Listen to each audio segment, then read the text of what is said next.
ఇది చూస్తే చాలా ఆవేదన, బాధ, ఓసారి ఇరిటేషన్, కోపం కూడా వస్తుంది.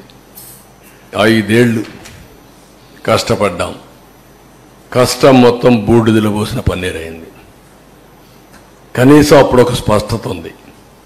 ప్రాజెక్టుకి ఇవి చేయాలి, ఈ కోర్టులో ఇది వికెట్ చేయించాలి, ఈ ఇంజనీర్లు రికమెండేషన్ ఇచ్చారు, ఈ రికమెండేషన్ ప్రకారం ఫౌండేషన్ వేయాలి, ఓకే ఈ కాంట్రాక్ట్ సరిగా లేడు, ఆ కాంట్రాక్ట్ డబ్బులు ఇవ్వాలి, డయాఫామ్ వాల్ కట్టినప్పుడు కాంట్రాక్టర్కి డబ్బులు ఇవ్వలేదని ఆ డయాఫామ్ వాల్ అతనికి నాకు ఫిర్యాదులు వస్తే క్యాబినెట్లో కూడా చర్చించి ఆయనకు ఆ వర్క్కి ఎంత ఇవ్వాలనో ఈ కాంట్రాక్టర్కి ఇవ్వకుండా నేరుగా అతనికే ఇచ్చి 2 సీజన్లో పూర్తి చేయించాం. అలాంటి నిర్ణయాలు చాలా చేశాం. ఈరోజు అవన్నీ తలుచుకుంటే బాధేస్తుంది, గుండె తరక్కపోతుంది. రాష్ట్రానికి జరిగిన అన్యాయం, దుర్మార్గమైన చర్య, నీతిమాలిన చర్య. దాంతో ఇప్పుడు ఏం చేయాలి? ఒకసారి అయితే గడ్కరీ, ఇప్పుడు కూడా నాకు జ్ఞాపకం, దీపావళి అనుకుంటాను, పండగ రోజు ఆయన ఇంటికి పోయాను.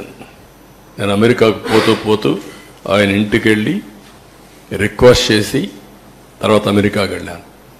ఒకసారి గడ్కరీ, అదే మాదిరిగా అరుణ్ జైట్లీ ఫైనాన్స్ మినిస్టర్, ఇద్దరు ఉండి ఒక తెల్లవారితో నాకు సాయంత్రం మీ ప్రాజెక్టులో అన్నీ ఓకే కానీ ల్యాండ్ ఎక్విజిషన్కి సంబంధం లేదు, మాకేం సంబంధం లేదన్నారు.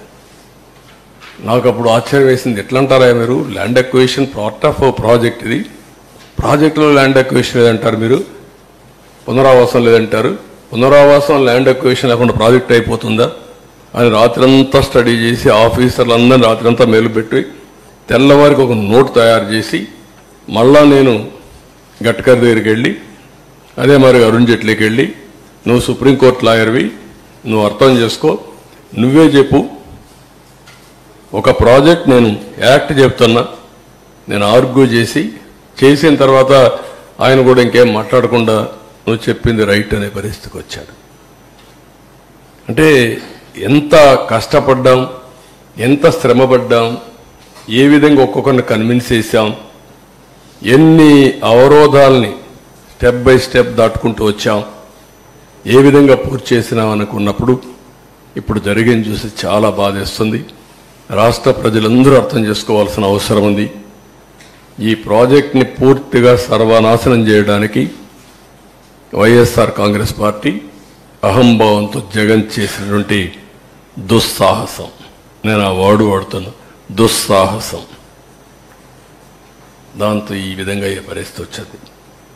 అందుకే నేను ఒక మాట చెప్పాను, అర్హత లేని వాళ్ళకి అధికారం వస్తే ఇవే జరుగుతాయి.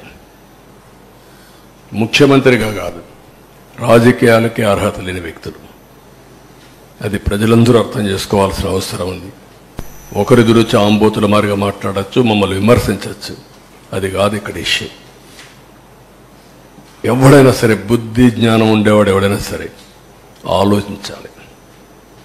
మాట్లాడితే కాఫర్ డ్యామ్కి డయాఫామ్ వాళ్ళకి వ్యత్యాసం తెలియని వ్యక్తులు, ఎక్కడ కాఫర్ డ్యామ్ ఉందని ఎత్తుక్కునే వ్యక్తులు, ప్రాజెక్టు విరిపోయి కాఫర్ డ్యామ్ ఎక్కడుంది అని ఎత్తుక్కునే వ్యక్తులు అన్నమాట.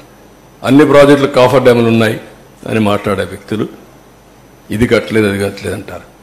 సిడబ్ల్యూసి, గవర్నమెంట్ ఆఫ్ ఆంధ్రప్రదేశ్ అందరూ కూర్చొని ఈ ప్రాజెక్ట్ని పూర్తి చేయాలంటే, తొందరగా పూర్తి కావాలంటే ఈ పనులన్నీ కావాలి అని ఒక పద్ధతి ప్రకారం అట్ వన్ స్టేజ్ చాలా చర్చలు జరిగాయి. అసలు కాఫర్ డ్యామ్ అవసరమా లేదా, కాఫర్ డ్యామ్ లేకుండా ప్రాజెక్టు కట్టగలుగుతామా అని కూడా చర్చలు జరిగాయి.